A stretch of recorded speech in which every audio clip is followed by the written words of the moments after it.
VPN, when we talk about VPN, everything that connects to the remote device, every concept that connects to the remote device is a VPN only. Is a VPN. Frame relay is a VPN. Once upon a time we had this technology called frame relay. It's a VPN. MPLS tunnels, MPBGP tunnels, they are VPNs. So VPNs are of various types. Now we are focusing on VPN that provides security. So we got security VPN.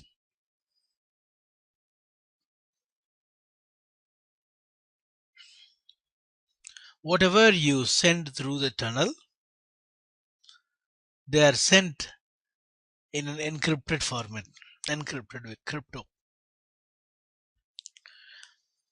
So it is protected, the tunnel is protected by IPsec and many more protocols. We'll talk about that. So we are dealing with some sort of secured tunnel now, not simply a tunnel to a remote device. We are dealing with security VPN now. Secure tunnels. Security VPN. Fine. Now this VPN, the security VPN, is again of many types. But now we are focusing on a VPN called site to site VPN. Site to site VPN. Now the site to site VPN has got two phases. Phase 1 we call it as IKE phase 1, or you can call it as IKE phase 1, Internet Key Exchange phase 1, or it is called as ISA KMP.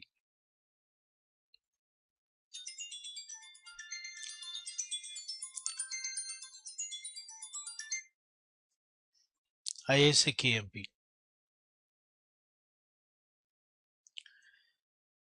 The other one is ISA IKE phase 2,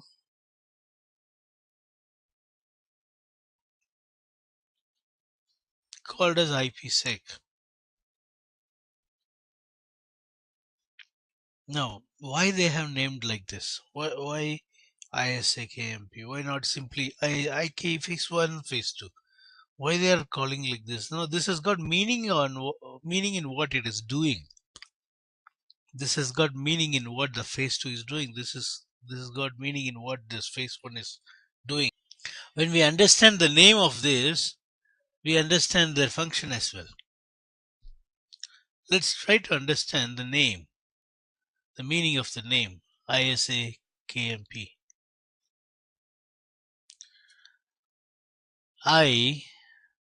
Internet, SA, Security Association, Key Management Protocol. So, what it means? You got one router as an edge router of your enterprises. So this is site 1. This is your office, LAN, and you got a remote site,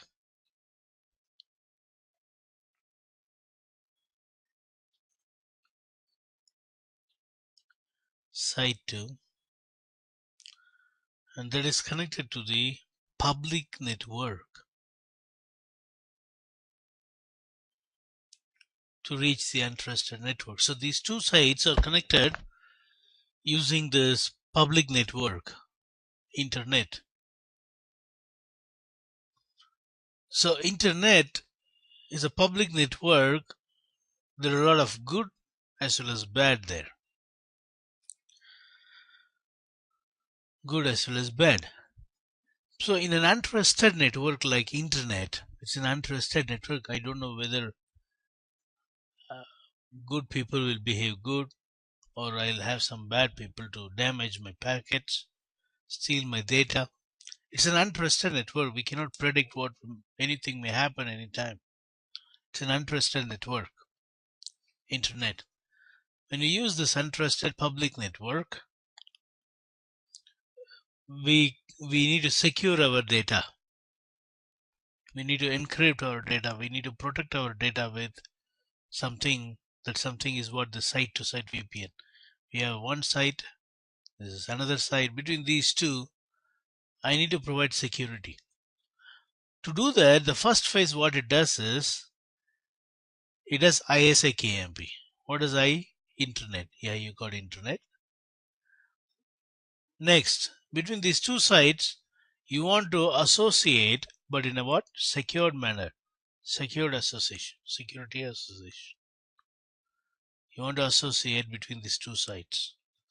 To do that association, security association, in order to associate securely with the remote site, I need to use a key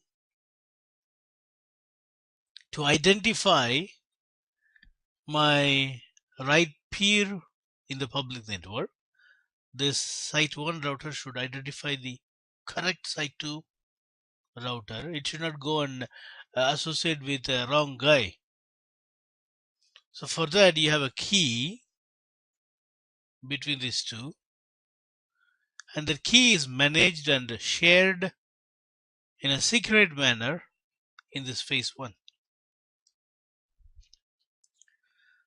So ISA-KMP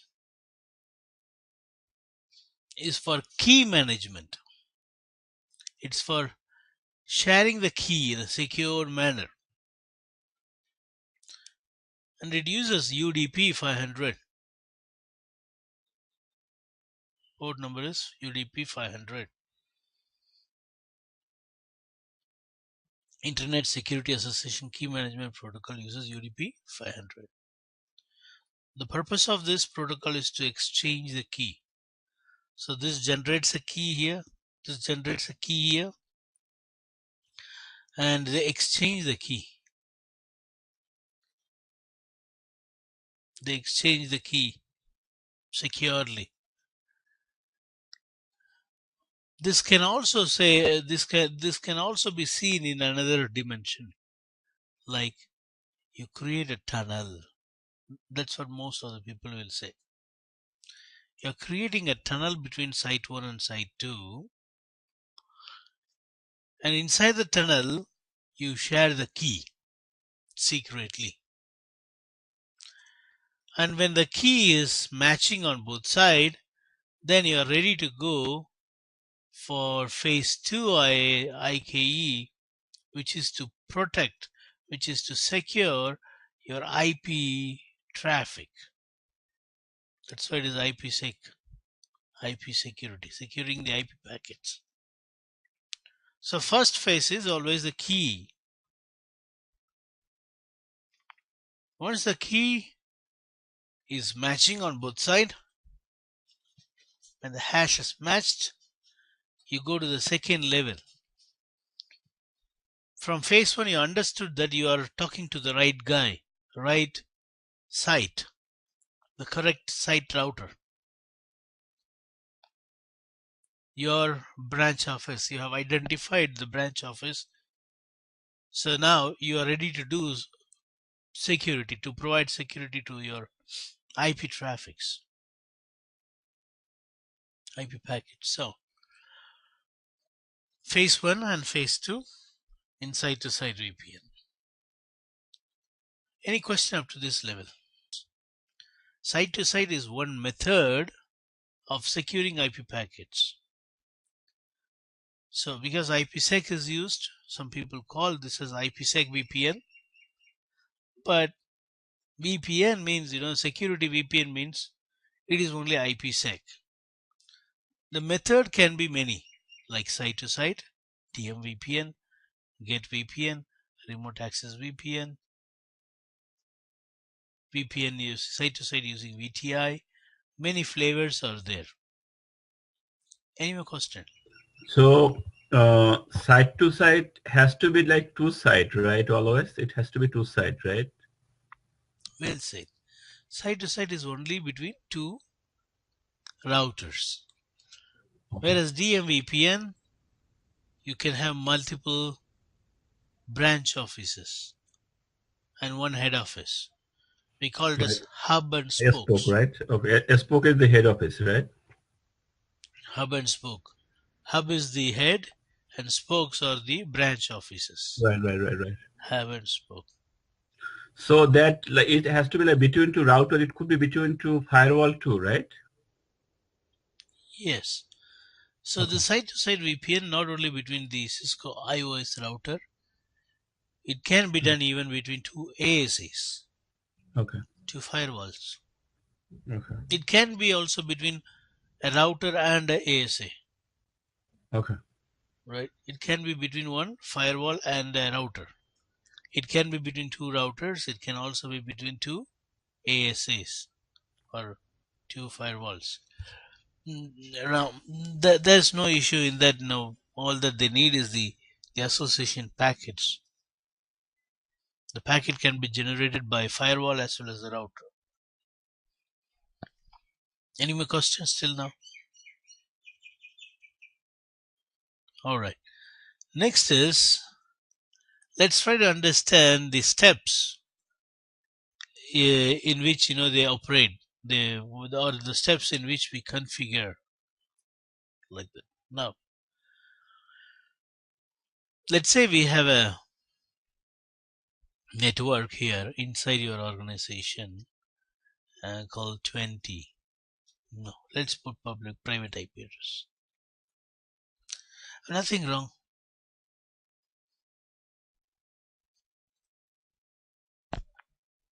Now this one,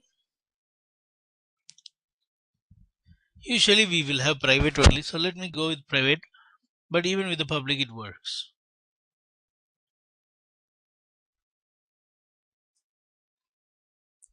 I have 10.0.0.1/8. Then here, let's say 192.168.0.1/24. So your branch office is in the subnet of 192.168, and your head office is in the subnet of 10. Now what you need to do is, after forming the tunnel between these two routers, you need to tell the router who can use the tunnel, who will be using the tunnel. By writing an access list, we need to say that. See, when 10.0.0.1 tries to go to somewhere like Yahoo, they should not use tunnel. The tunnel is only for talking to the branch office, remote office. So by writing an access list saying, so you write about access list saying if any traffic coming from 10.0.0.0 network going to 192.168.0.1 network, only then you do what? You use tunnel. If not, the default routing. It will look into the routing table and traffic will go to Yahoo. It won't use the tunnel. No encryption. So only when the traffic is directed towards the remote office, you need to get tunneled. For that, we need to write what? Access list. This is one thing. This is the first thing I recommend you to write. The first one. Write an access list to say who can use this tunnel. Which traffic can use this tunnel. Step number 2. Step number 2 is you write the phase 1. This is phase 1.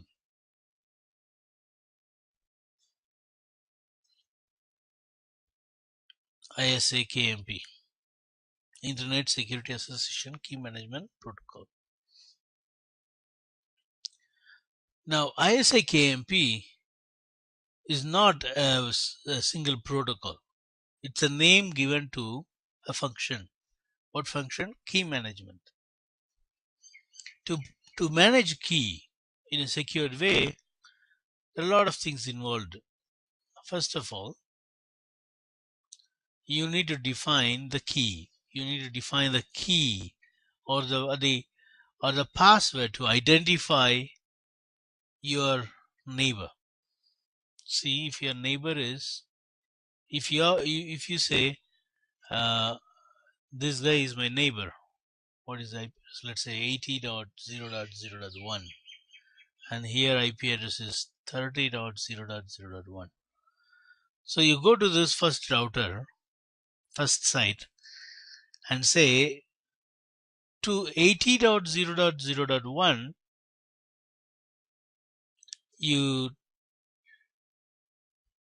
you need to check when a packet is coming from 80.0.0.1, you need to check for this password. Password is, let's say, Saturday 123.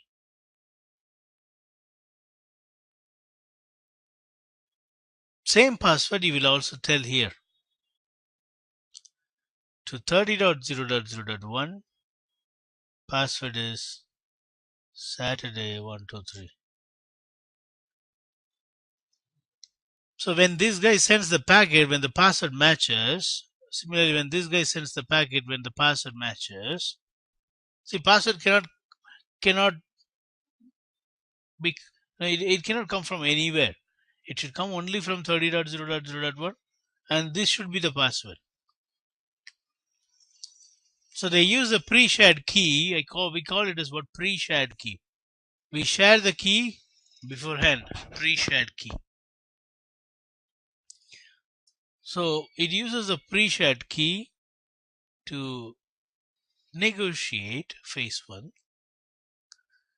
It has to be predefined. It should be same on both the routers, both the site routers, and it should come from the configured neighbor list. So let me repeat. Actually, it was not recording, so I'm repeating again. On each router 1 and 2, site 1 router and site 2 router, we define the pre-shared key with the neighbor address. So whenever that particular neighbor talks to me, he has to bring that password. Similarly, the remote neighbor is configured with my address and with the same pre-shared key. So whenever I talk to him, I need to go with that password. That is how we identify whether we are negotiating with associating with the right guy or not, right remote device or not. We call this method as pre-shared key. So in ISA KMP, which is phase 1, we need to define the method by which you are going to authenticate. The two methods are there. One is pre-shared key, which I just now explained. The other one is using the certification authority. What is certification authority? Certification authority is nothing but a centralized body which will be giving us the guarantee. Certification authority gives us the guarantee that you are talking to the right person. It is like, okay, let's say you are doing a business, or you're trying to take help from someone by paying him some money. Okay, I'll give you an example. I was purchasing something big for my newly getting constructed house, which is very costly, a very costly uh, tub. Now it's me and this is the seller from whom I want to purchase this tub. And I have never seen the seller before, and I have never seen his shop. The seller has come down to my place and he says this is how it looks like. He shows the catalog and I pick one. But in what assurance, how can I trust him and give him that big money, very big money? How can I trust the seller? I don't know the seller. So I'll not pay the money because I don't know him. But there is one guy, middleman, who knows me as well as the seller very well. So this middleman only brought him to me. But in the VPN, there is no one bringing anyone. Me is one side, seller is another side. We want to associate each other.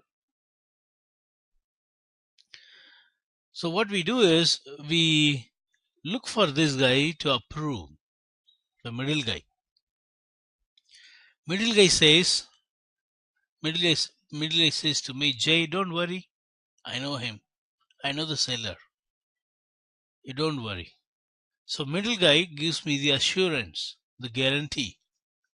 Similarly, the middle guy tells the seller, hey, don't worry, I know the customer that you are trying to deal with. He's very decent. Don't worry. So he gives an assurance. So now he's going under protection by taking a very small advance.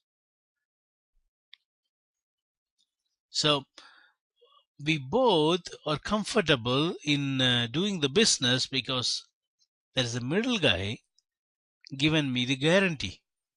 He says, I know you both. He gives guarantee to me about the seller. He talks saying, I know him. Don't worry. To the seller, he says, don't worry, you can start your production. I know him. Things will not go wrong. That is what certification authority. We have a centralized body, certification authority. For that, you need to write to your service provider. If you wish to use certification authority, you need to talk to your service provider. They will direct you. They will guide you how to use the certification authority. So what happens is when two routers, site 1 and site 2, tries to form a VPN, when they negotiate, the certification authority is used. So site 1 router, before talking to the site 2 router, what it does is it goes to the certification authority and provides its identity, and the certification authority signs it. See, site 1 will go and say, hey, certification authority, this is my identification. This is my IP address. This is my company name. Then the certification authority, what it will do, it will read those information about site 1 and it will sign it. It will sign it. Similarly, site 2 goes with its identification and requests CE to sign it. So sign it CE because he knows about the site 2 identification and it validates and it is true. So CE signs again. Oh yeah, what you're saying about yourself is right. I support you. Right? I support you. Now this is coming. The certificate is coming down from the signed certificate is coming down from the certification authority. to the sites. It is signed by a central body, which both the party knows very well. Now what happens? The site 1 takes the certificate and takes the certificate with the signature and negotiates phase 1 tunnel with site 2. Now site 2, on receiving this, it looks into the signature, and the signature is matching with the signature that site 2 already knows. It's a certification authority signature. Similarly, when this certificate goes to the other side, he also compares the signature with the known signature in his database, and it is matching. Now they are ready for the phase 1. They're ready for phase 1 association. They have identified themselves. But what if the certificate is stolen by someone in the internet? You are sharing your certificate over the internet. If it is stolen by someone in the middle, they can use the same certificate to negotiate with you. How do you overcome? So that is what we do as the following step. First step, you simply define whether it is a pre-shared key or a certification authority method of identifying each other. But while negotiating, while associating, while sharing the traffic, while you go and negotiate the tunnel between with the other guy, what you do is you encrypt and send this certificate. You encrypt and send the certificate. Now this encryption can be done in a strong, more strong, and very strong level. So you have something called DES, strong. You have something called triple DES, and you have something called AES. What is this? These are all the encryption protocol. You can decide on any one of this. You can pick any one of this to encrypt your key that you are trying to share with the remote neighbor. You can decide on any one. But if you say here in site 1, I'll use DES to encrypt, this guy also need to encrypt with same DES. Only then we can decrypt each other.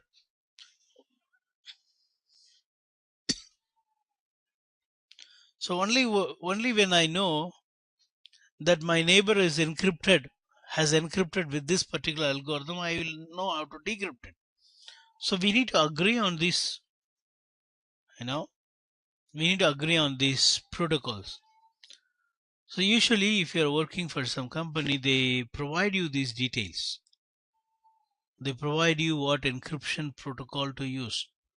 So it's the same protocol they have provided on the other branch offices. So encryption algorithms, you can use any one of this, DES or 3DES or AES. But if you will use DES on one side, it should be DES on the other side. AES on one side, AES on the other side. So that's what about encryption. After that, you also do hashing. Hash. So you don't send simply an encrypted key, you also hash it. It's much more secure. To hash it, you have two separate algorithms. You can use any one, MD5 or SHA.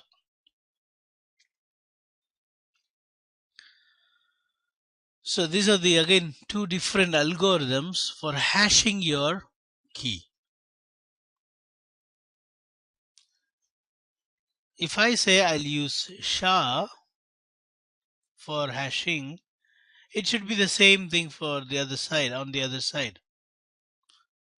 Only then when they receive the packet, the hashing will match.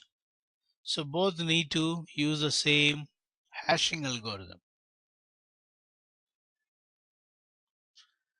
After that, we also provide integrity to our packet.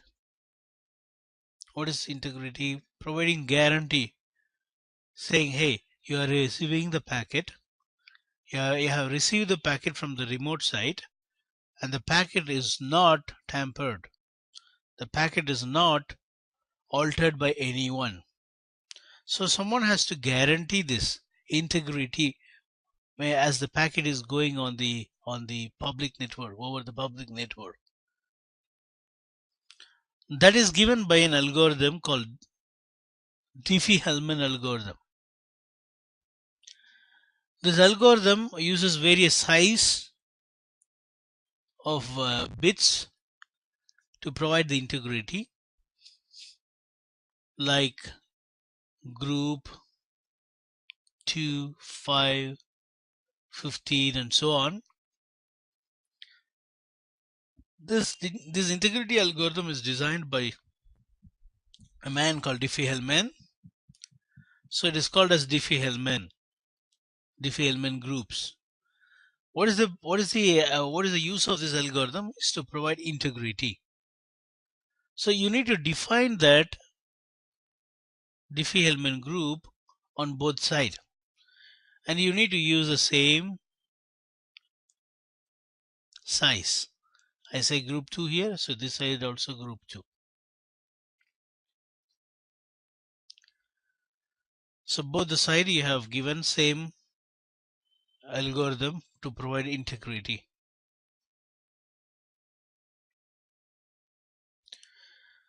At last, you define the pre-shared key. My pre-shared key with the remote guy site 2 address. Address of site 2 is, let's say the pre-shared key as what? Saturday 123. Likewise, on the site 2 router, you will go and say pre-shared key with site 1 is sat 123. So this S2 is the IP address of remote router. This we call it as phase 1 or ISA-KMP tunnel. All these things. So ISA-KMP means IKE phase 1. IKE phase 1 does the key exchange by using all this algorithm. For encryption, it uses DES or 3DES or AES.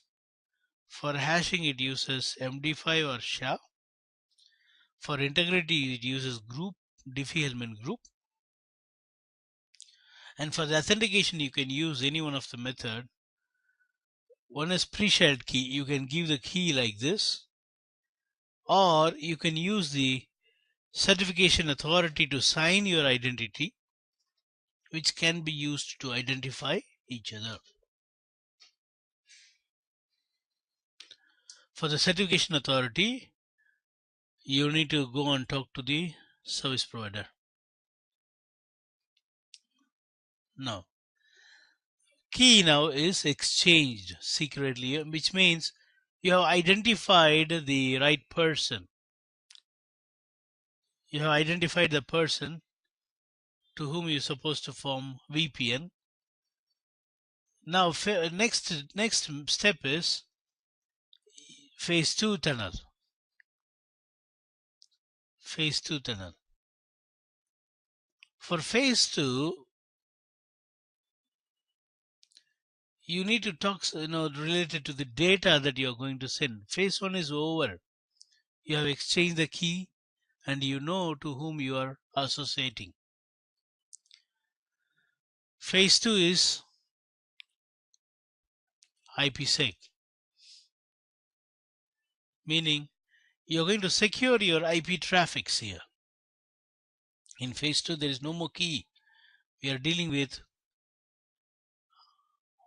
the data itself.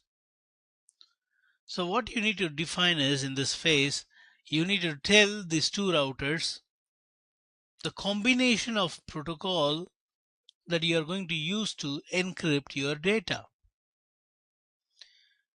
The combination of protocol that you are going to use to transform your data. Transform your data. Why do I use the word transform? That is what we actually do here. You take a normal packet, a plain text, clear text data, you transform it so that when someone finds that data in the internet, the public network, they will not understand the original message because it is transformed in another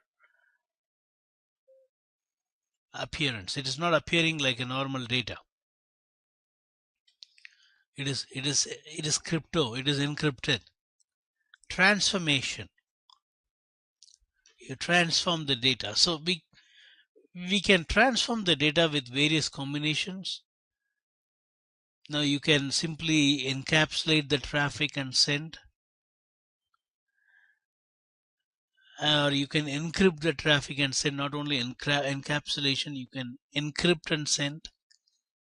No? So there are various methods. You need to define those methods.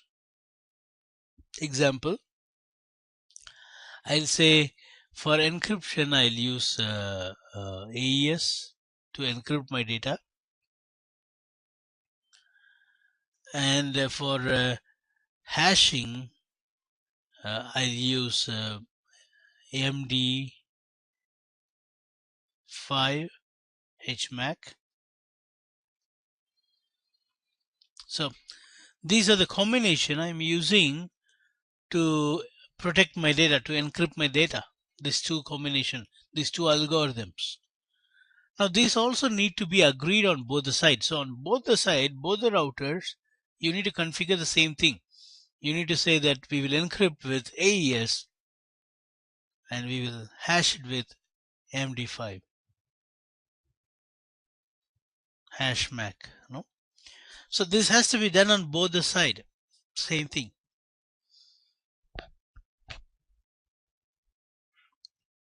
This is phase 2. This is what we call as transform set. After this, we will go to a section where you put all this together. I need to put phase 1, which is ISA-KMP. I need to put phase 2, which is IPsec. Under the interface that is talking between these two sites. So this interface and this interface, I want to put all this so that when someone comes and negotiate, the interface will check for all the above. But you cannot directly do that on the physical interface. So what we do is we create a map. We call this crypto map. We create a logical interface called crypto map. We define our access list. Access list says what traffic to use this cryptography. So we define the access list number 10. We define the peer address to whom you want to form neighbor 30.0.0.1. So I need to say my peer is 30.0.0.1. And I'll say what transform set to use. This transform set phase 2. Let's say the transform set name is T set I have given. T set. T set means this combination. So I need to say I want to do using T set with this neighbor. With this neighbor, whenever I want to encrypt, I will use T set. After defining these things, let's say if the crypto map name is CMAP, now I go under this interface and call CMAP. Similarly, we do it on the other side. That brings us the tunnel, the secure tunnel. Now from now on, whatever you send from the local office to the branch office between A and B, for which the access list is written here, access list 10 is written. A going to B. Need to use the script. So whenever now A talks to B, they are sent encrypted. And whenever B talks to A decrypts it. How it knows how to decrypt? Because you have used the same combination protocol.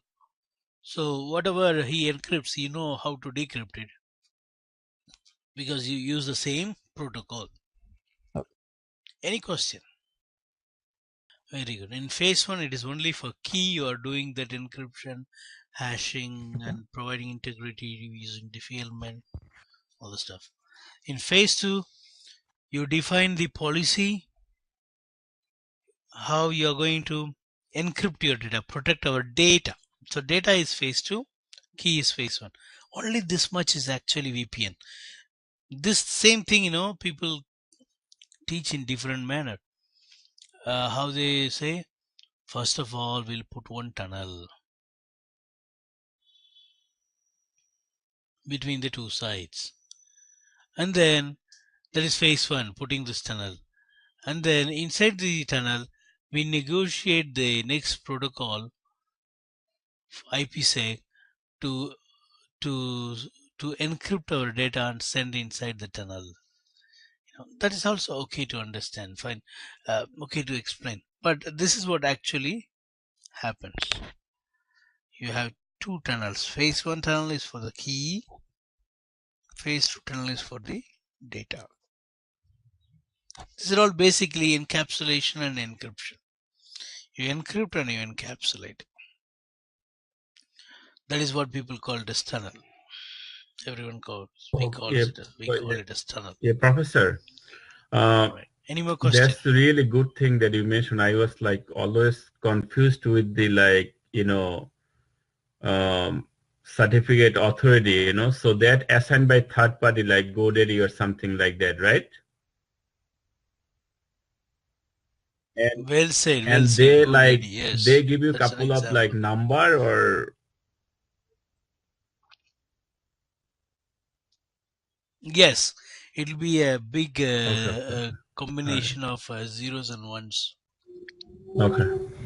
Thank you. I was like so much confused before, like everybody was talking about CA, and I need to know everything, and you explain. Thank you. Sir, one more doubt. All right. There are two sites, right? Site 1, site 2.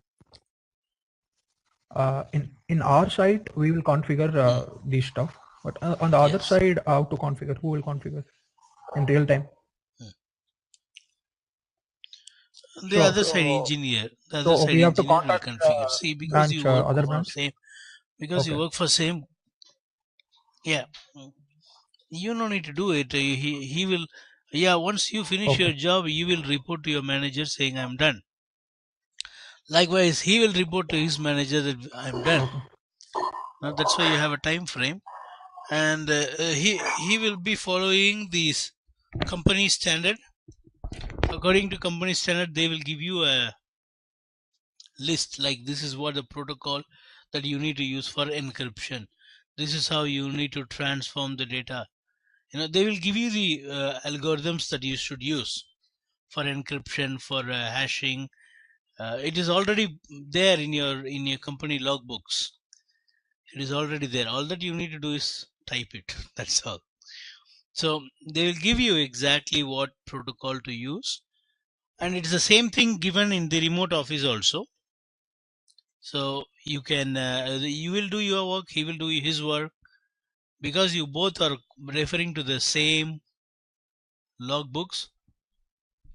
VPN should come up.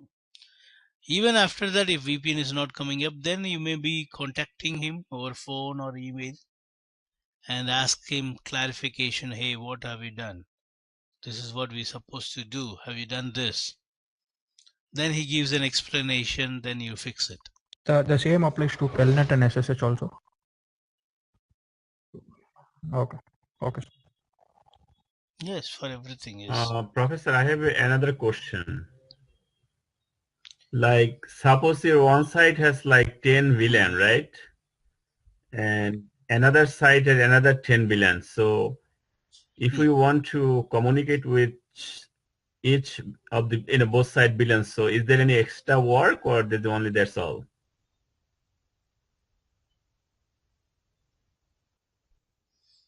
You said VLAN No, like there 10, is like each site has VLAN number like 10 10 is VLAN, used on like both sides? VLAN 10, 20, 30, like 10, like number plural. Right. Okay, okay. Access Okay, list. okay. Write access list for all those networks. Right, right. So we have to 10 VLAN will have 10 different okay, okay. networks. Write an access list. Yes. You have to Okay, write okay. net access list for each subnets, Okay, each thank you. VLANs. Welcome. All right then.